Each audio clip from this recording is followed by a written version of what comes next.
Hey everybody, I hope you guys are healthy and safe. So I am in Venice, Italy right now, and in today's video we're going to review the Lenovo ThinkBook Plus Gen 4. So this is a laptop with a 13.3-inch OLED display and a 13th generation Intel Core i7 U-series chip inside.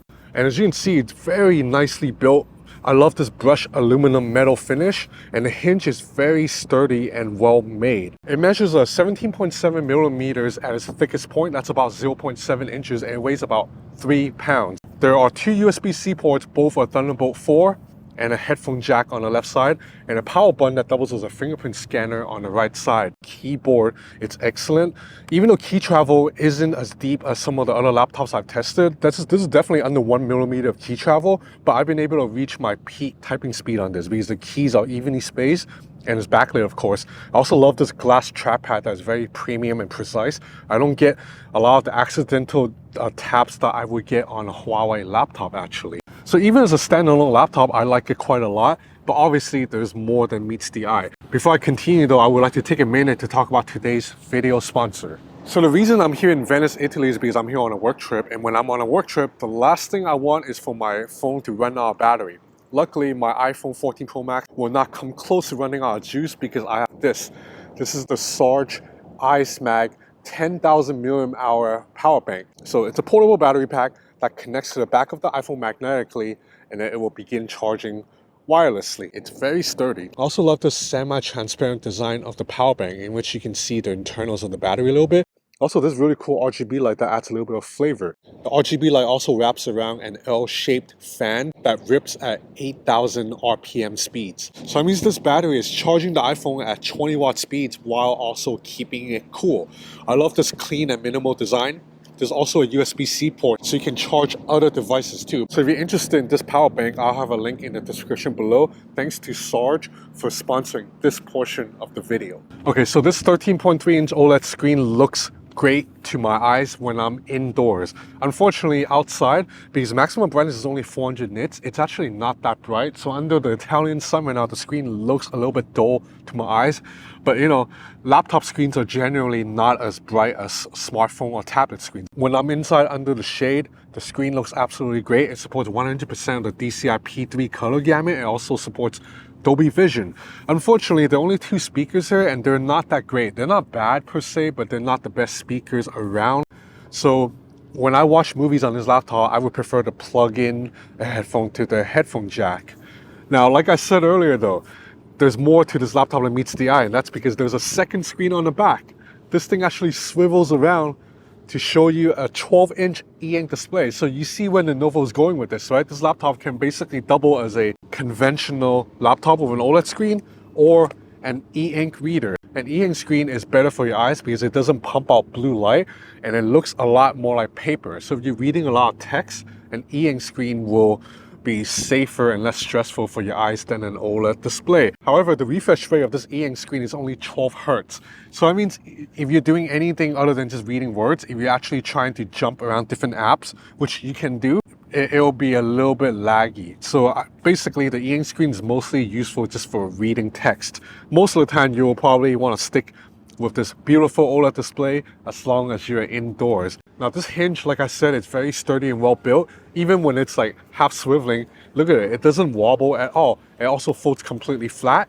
So this allows the ThinkPad Plus Gen 1 to also double as a tablet, either as a conventional Windows tablet with an OLED screen or as an e-ink tablet. Now I find that as an e-ink tablet, it's quite good. I do enjoy reading ebooks on the e-ink screen, although it is a little bit heavy at 3 pounds, but you know, as long as you prop it up on a cushion, prop it up on your lap, it's fine. But I'm not really a fan of using this device as a Windows tablet, and it's not Lenovo's fault. It's because Windows tablets are pretty bad. The software is still not optimized. Like when you try to rotate the orientation, you have to wait like a second before it rotates. And again, we're spoiled by iPads and Galaxy tablets, which rotates immediately. Windows tablet, it's like 2023, still has a lag anytime you switch between orientations. The on-screen touch buttons are still a little bit too small for a finger.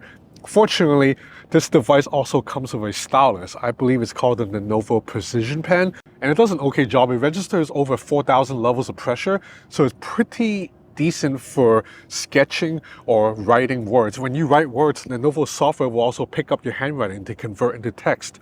However, there's also, once again, a little bit of latency between my hand movements and what I'm seeing on the screen, at least compared to the Apple Pencil and the iPad or any other Android tablet with the stylus, including the budget one. So even though Lenovo means well, I find the tablet experience to be a little bit underwhelming. But I love using this thing for work. Now obviously, for work, I mean just writing work and office work. Even though the Intel Core i7 is pretty powerful, there is no dedicated graphics card. You're only getting Intel Iris Xe graphics. So if you are a video editor, this laptop is not for you.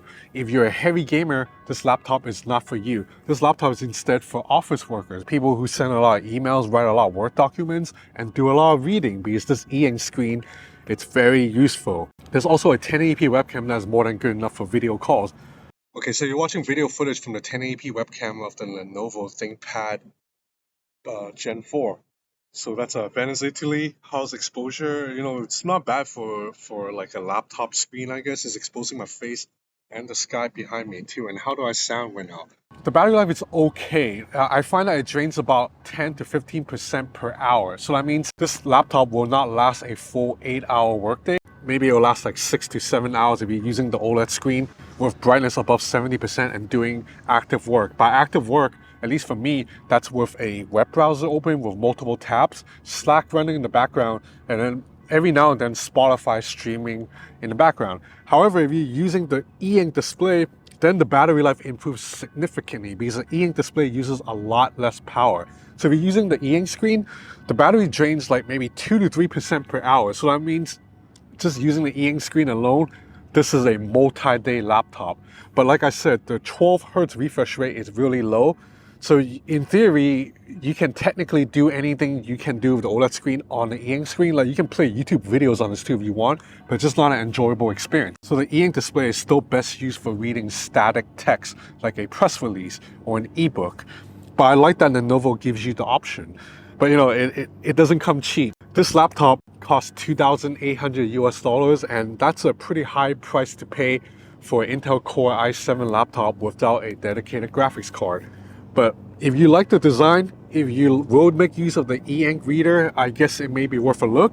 So overall, I really like this laptop. I think it's very fun, but I'm not sure if it's worth the $2,800 asking price. Maybe, you know, maybe if it drops down to $2,200, then I think it might be worth looking at. At $2,800, it's just a little bit high, unless you really need an e-ink reader. Like if you find your eyes constantly just like straining from looking at OLED or LCD screens, then maybe this is worth looking at. So that's about it for this review of the Lenovo ThinkPad Plus Gen 4 in beautiful Venice, Italy. I hope you enjoyed this video. If you did, please consider subscribing to my channel. I will have a lot more content coming up. And also follow me on Instagram at Ben's Gadget Reviews. I upload a lot of photos and videos there too. So that's it for now. Thanks for watching.